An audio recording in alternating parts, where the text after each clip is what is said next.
Hi hello ನಮಸ್ತೆ ಎಲ್ಲರಿಗೂ media ಜಗತ್ತು ಚಾನಲಿನ ಮತ್ತೊಂದು ವಿಡಿಯೋಗೆ ಸ್ವಾಗತ ಸುಸ್ವಾಗತ. ಸ್ನೇಹಿತರೆ, ಎಲ್ಲರೂ ಹೇಗಿದ್ದೀರಾ? ಎಲ್ಲರೂ ಚೆನ್ನಾಗಿದ್ದೀರಾ ಅಂದ್ಕೊಂಡಿದ್ದೀನಿ. ಹೋಪ್ ನಾನು ಕೂಡ ತುಂಬಾ ಚೆನ್ನಾಗಿದ್ದೀನಿ. ಎಲ್ಲರೂ ಚೆನ್ನಾಗಿದ್ದೀರಾ ಅಂದ್ಕೊಂಡು ಭಾವಿಸ್ಕೊಂಡು ಇವತ್ತಿನ ಒಂದು ವಿಡಿಯೋನ ಶುರು ಮಾಡಿಬಿಡೋಣ.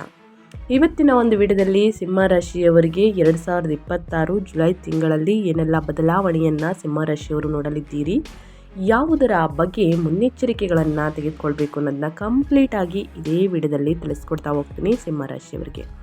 ಸಿಂಹರಾಶಿಯವರು ತಿಳ್ಕೊಬೇಕು ಅಂದರೆ ಸ್ನೇಹಿತರೆ, ಎಲ್ಲೂ ಕೂಡ ವಿಡಿಯೋನ ಸ್ಕಿಪ್ ಮಾಡ್ದೇ ಮೊದಲಿಂದ ಕೊನೆ ತನಕ ವಿಡಿಯೋವನ್ನು ವಾಚ್ ಮಾಡಿ.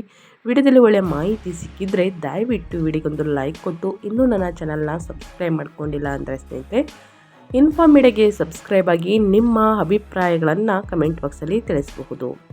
ಯಾರೆಲ್ಲ ಸಬ್ಸ್ಕ್ರೈಬ್ ಮಾಡಿಕೊಂಡು ಪ್ರತಿನಿತ್ಯ ವಿಡಿಯೋ ವಾಚ್ ಮಾಡ್ತಿದ್ದೀರಾ ಅಂಥವರಿಗೆ ಥ್ಯಾಂಕ್ ಯು ಸೋ ಮಚ್ ಅಂತ ಹೇಳ್ತಾ ವಿಡಿಯೋದ ಕಡೆ ಗಮನ ಕೊಟ್ಬಿಡೋಣ. ಇನ್ನೂ ಕೂಡ ವಿಡಿಯೋಗೆ ಲೈಕ್ ಮಾಡಿಲ್ಲ ಅಂದರೆ ದಯವಿಟ್ಟು ಲೈಕ್ ಮಾಡಿ, ಸಬ್ಸ್ಕ್ರೈಬ್ ಆಗಿಲ್ಲ ಅಂದರೆ ಮೀಡಿಯಾಗೆ ಸಬ್ಸ್ಕ್ರೈಬ್ ಆಗಿ. ಹೆಚ್ಚು ಫ್ಯಾಮಿಲಿಗೆ, ಫ್ರೆಂಡ್ಸ್ಗೆ ಈ ರಾಶಿನ ಯಾರೆಲ್ಲ ಹೊಂದಿದ್ದಾರೆ ಅವರಿಗೆ ವಿಡಿಯೋವನ್ನು ಶೇರ್ ಮಾಡೋದ್ರಿಂದ ನಿಮ್ಮ ಕಡೆಯಿಂದ ಅದೃಷ್ಟದ ಫಲಗಳನ್ನು ಅವರು ಕೂಡ ತಿಳ್ಕೊಂಡಂಗಾಗುತ್ತದೆ. ಹಾಗಿದ್ರೆ ಸ್ನೇಹಿತರೆ, ಯಾರೆಲ್ಲ ಸಬ್ಸ್ಕ್ರೈಬ್ ಮಾಡ್ಕೊಂಡಿದ್ದೀರಾ ಅವರಿಗೆ ಮತ್ತೊಮ್ಮೆ ಥ್ಯಾಂಕ್ ಯು ಸೋ ಮಚ್ ಅಂತ ಹೇಳ್ತಾ ವಿಡಿಯೋದ ಕಡೆ ಗಮನ ಕೊಟ್ಬಿಡೋಣ.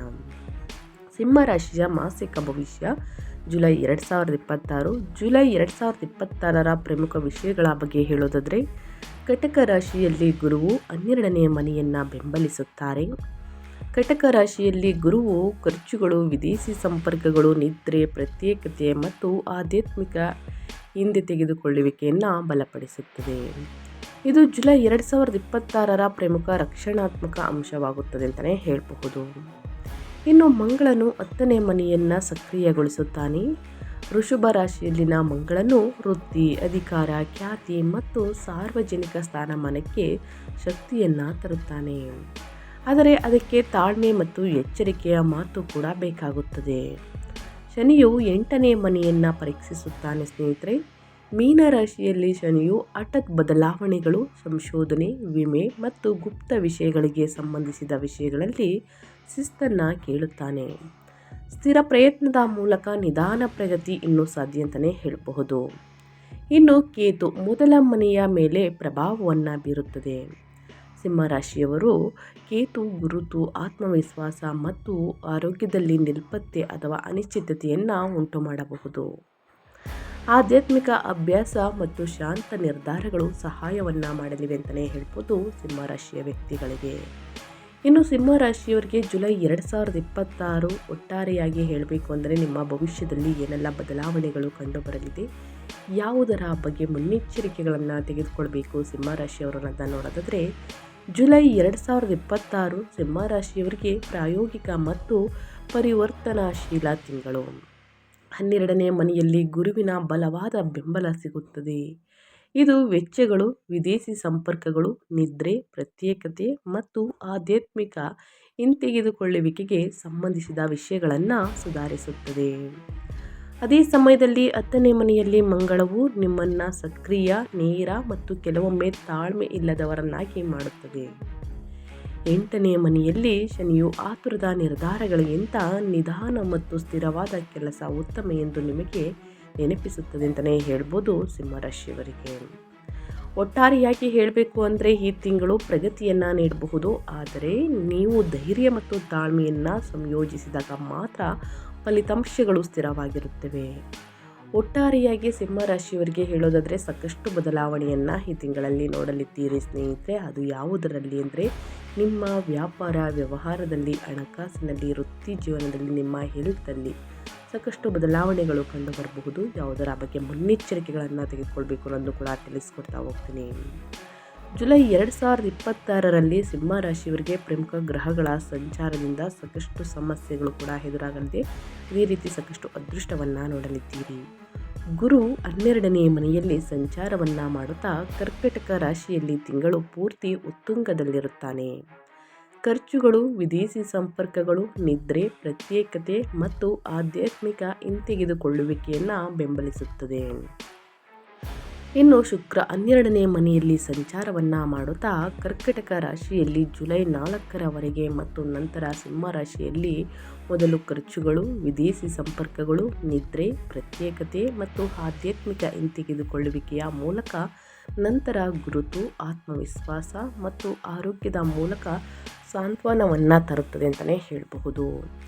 ಒಟ್ಟಾರೆಯಾಗಿ ಹೇಳಬೇಕು ಅಂದರೆ ಸ್ನೇಹಿತರೆ, ಸಾಕಷ್ಟು ಕೇಳಿರ್ತೀರ ಜ್ಯೋತಿಷ್ಯದಲ್ಲಿ ಶನಿ ಗುರುಬಲ ಚೆನ್ನಾಗಿರಬೇಕು ಅಂತ. ಅದೇ ರೀತಿ ಶನಿ 8ನೇ ಮನೆಯಲ್ಲಿ ಮೀನರಾಶಿಯಲ್ಲಿ ಈ ತಿಂಗಳ ಪೂರ್ತಿ ಹಠಾತ್ ಬದಲಾವಣೆಗಳು, ಸಂಶೋಧನೆ, ವಿಮೆ ಮತ್ತು ಗುಪ್ತ ವಿಷಯಗಳಲ್ಲಿ ತಾಳ್ಮೆ ಅಗತ್ಯ ಎಂದು ಗ್ರಹಗಳ ಸೂಚನೆ ಅಂತಲೇ ಹೇಳಬಹುದು. ಹಾಗಿದ್ರೆ ಸ್ನೇಹಿತರೆ, ಗ್ರಹಗಳ ಸೂಚನೆಯ ಪ್ರಕಾರ ವೃತ್ತಿ ಮತ್ತು ವ್ಯಾಪಾರ ವ್ಯವಹಾರದಲ್ಲಿ, ಆರೋಗ್ಯದಲ್ಲಿ, ಉದ್ಯೋಗದಲ್ಲಿ ಏನೆಲ್ಲ ಬದಲಾವಣೆಗಳು ಕಂಡುಬರಬಹುದು ಅನ್ನೋದನ್ನ ನೋಡ್ತಾ ಹೋಗೋಣ. ಮೊದಲನೇದಾಗಿ ವೃತ್ತಿ ಮತ್ತು ಉದ್ಯೋಗದ ಬಗ್ಗೆ ಹೇಳೋದಾದರೆ, ಪ್ರಯಾಣ ಅಂದರೆ ಕೆಲಸದಲ್ಲಿ ಪ್ರಯಾಣ, ದೂರದ ಜವಾಬ್ದಾರಿಗಳು ಅಥವಾ ತೆರೆಮರೆಯ ಪ್ರಯತ್ನಗಳನ್ನು ಒಳಗೊಂಡಿರಬಹುದು. ವಿಳಂಬ, ನಿದ್ರೆ, ನಷ್ಟ ಮತ್ತು ಅಸಡ್ಡೆ ದಾಖಲೆಗಳನ್ನು ತಪ್ಪಿಸಿ. ತಿಂಗಳ ದ್ವಿತೀಯಾರ್ಧವು ಹೆಚ್ಚು ನಿರ್ಣಾಯಕವಾಗುತ್ತದೆ, ಏಕೆಂದರೆ ಸೂರ್ಯನು ಕರ್ಕ ರಾಶಿಯಲ್ಲಿ ಉತ್ತುಂಗದಲ್ಲಿರುವಂತಹ ಗುರುವಿನ ಜೊತೆ ಸೇರುತ್ತಾರೆ. ಸಿಂಹ ರಾಶಿಯವರಿಗೆ ಇದು 12ನೇ ಮನೆಯನ್ನು ಸಕ್ರಿಯಗೊಳಿಸುತ್ತದೆ. ಆದ್ದರಿಂದ ವೆಚ್ಚಗಳು, ವಿದೇಶಿ ಸಂಪರ್ಕಗಳು, ನಿದ್ರೆ, ಪ್ರತ್ಯೇಕತೆ ಮತ್ತು ಆಧ್ಯಾತ್ಮಿಕ ಹಿಂತೆಗೆದುಕೊಳ್ಳುವಿಕೆಗೆ ಸಂಬಂಧಿಸಿದಂತಹ ವೃತ್ತಿ ನಿರ್ಧಾರಗಳು ಮುಖ್ಯವಾಗುತ್ತವೆ. 10ನೇ ಮನೆಯಲ್ಲಿ ಮಂಗಳವು ಧೈರ್ಯ ಮತ್ತು ವೇಗವನ್ನು ನೀಡುತ್ತದೆ. ಅದಿಯಾಗೋ ಹಿರಿಯರು, ಕ್ಲೈಂಟ್ಗಳು ಅಥವಾ ಸಹೋದ್ಯೋಗಿಗಳೊಂದಿಗೆ ಕಠಿಣವಾಗಿ ಆದಷ್ಟು ಮಾತನಾಡುವುದನ್ನು ತಪ್ಪಿಸಿ. 8ನೇ ಮನೆಯಲ್ಲಿ ಶನಿಯ ಸ್ಥಾನವು ಕೆಲವು ಫಲಿತಾಂಶಗಳನ್ನು ವಿಳಂಬಗೊಳಿಸಬಹುದು, ಆದರೆ ಇದು ನಿಮಗೆ ಹೆಚ್ಚು ಪ್ರಬುದ್ಧ ಕೆಲಸದ ಮಾದರಿಯನ್ನು ನಿರ್ಮಿಸಲು ಸಹಾಯವನ್ನು ಮಾಡುತ್ತದೆ.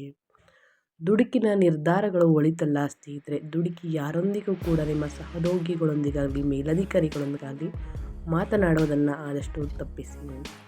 ಯೋಚಿಸಿ ಮಾತನಾಡಿ ಎಂದು ಗ್ರಹಗಳ ಸೂಚನೆ ಅಂತಲೇ ಹೇಳಬಹುದು ಸಿಂಹರಾಶಿಯವರಿಗೆ. ಇನ್ನು ವ್ಯಾಪಾರ ಮತ್ತು ಸ್ವಯಂ ಉದ್ಯೋಗದ ಬಗ್ಗೆ ಹೇಳೋದಾದರೆ, ಸಿಂಹರಾಶಿಯವರಿಗೆ ಸ್ನೇಹಿತರೆ, ವ್ಯಾಪಾರಸ್ಥರು ಈ ತಿಂಗಳನ್ನು ವಾಸ್ತವಿಕ ಯೋಜನೆಗಾಗಿ ಬಳಸಬೇಕು. ಗುರುವು ವೆಚ್ಚಗಳು, ವಿದೇಶಿ ಸಂಪರ್ಕಗಳು, ನಿದ್ರೆ, ಪ್ರತ್ಯೇಕತೆ ಮತ್ತು ಆಧ್ಯಾತ್ಮಿಕ ಹಿಂತೆಗೆದುಕೊಳ್ಳುವಿಕೆಯ ಮೂಲಕ ಬೆಳವಣಿಗೆಗೆ ಬೆಂಬಲ ನೀಡಿದರೆ, ಬುಧನ ಚಲನೆಯು ಚರ್ಚೆಗಳು, ಕಾಗದ ಪತ್ರಗಳು ಮತ್ತು ಮಾತುಕತೆಗಳನ್ನು ಸುಧಾರಿಸುತ್ತದೆ. ನಿಮ್ಮ ಕ್ಷೇತ್ರವನ್ನು ಅವಲಂಬಿಸಿ ಹೊಸ ಗ್ರಾಹಕರ ಸಂಪರ್ಕಗಳು, ಪ್ರಯಾಣ ಅಥವಾ ಆನ್ಲೈನ್ ಸಂವಹನದ ಮೂಲಕ ಬರಬಹುದು. ಭಾವನೆ ಅಥವಾ ಒತ್ತಡದ ಮೇಲೆ ಮಾತ್ರ ವಿಸ್ತರಿಸಬೇಡಿ. ಮಂಗಳವು ನಿಮಗೆ ಆತ್ಮವಿಶ್ವಾಸವನ್ನು ನೀಡಬಹುದು, ಆದರೆ ಶನಿಯ ದಸ್ತಾವೇಜೀಕರಣ, ಬಜೆಟ್ ನಿಯಂತ್ರಣ ಮತ್ತು ತಾಳ್ಮೆಯನ್ನು ಕೇಳುತ್ತದೆ. ಆದಷ್ಟು ನಿರ್ಧಾರಗಳನ್ನು ಸರಿಯಾಗಿ ಪರಿಶೀಲಿಸಿದಾಗ ರಿಯಲ್ ಎಸ್ಟೇಟ್, ಶಿಕ್ಷಣ, ಸಲಹಾ, ಸಂವಹನ, ತಾಂತ್ರಿಕ ಕೆಲಸ, ವ್ಯಾಪಾರ ಅಥವಾ ಸೇವಾ ಆಧಾರಿತ ಚಟುವಟಿಕೆಗಳು ಸ್ನೇಹಿತರೆ ರಿಯಲ್ ಎಸ್ಟೇಟ್ ಪ್ರಗತಿಯನ್ನು ಸಾಧಿಸಬಹುದು.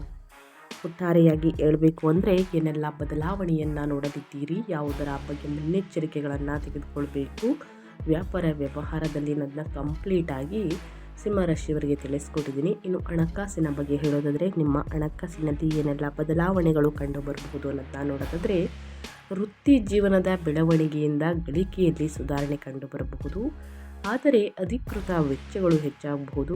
ಗುರು ರಕ್ಷಣೆ ಮತ್ತು ಉತ್ತಮ ತೀರ್ಪು ನೀಡುತ್ತದೆ, ವಿಶೇಷವಾಗಿ 12ನೇ ಮನೆಗೆ ಸಂಬಂಧಿಸಿದ ವಿಷಯಗಳಲ್ಲಿ.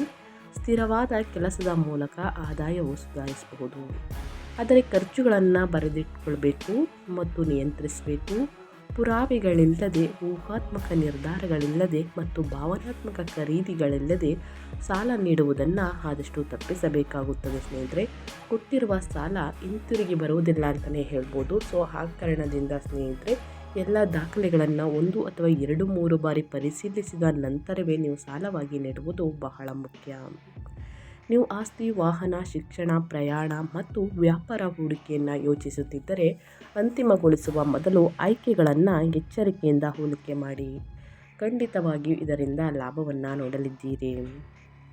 ಇನ್ನು ನಿಮ್ಮ ಯೋಗಕ್ಷೇಮ ಮತ್ತು ಹೆಲ್ತ್ ಬಗ್ಗೆ ಹೇಳೋದಾದರೆ, ನಿಮ್ಮ ಆರೋಗ್ಯದಲ್ಲಿ ಏನೆಲ್ಲ ಬದಲಾವಣೆಗಳು ಕಂಡುಬರಬಹುದು ಸಿಂಹರಾಶಿಯ ವ್ಯಕ್ತಿಗಳಿಗೆ ಅನ್ನೋದನ್ನ ನೋಡೋದಾದರೆ, ಅಪಘಾತಗಳು, ಶಸ್ತ್ರಚಿಕಿತ್ಸೆ, ಗುಪ್ತ ಕಾಯಿಲೆಗಳು ಅಥವಾ ದೀರ್ಘಕಾಲದ ಸಮಸ್ಯೆಗಳ ಬಗ್ಗೆ ಜಾಗರೂಕರಾಗಿರಿ.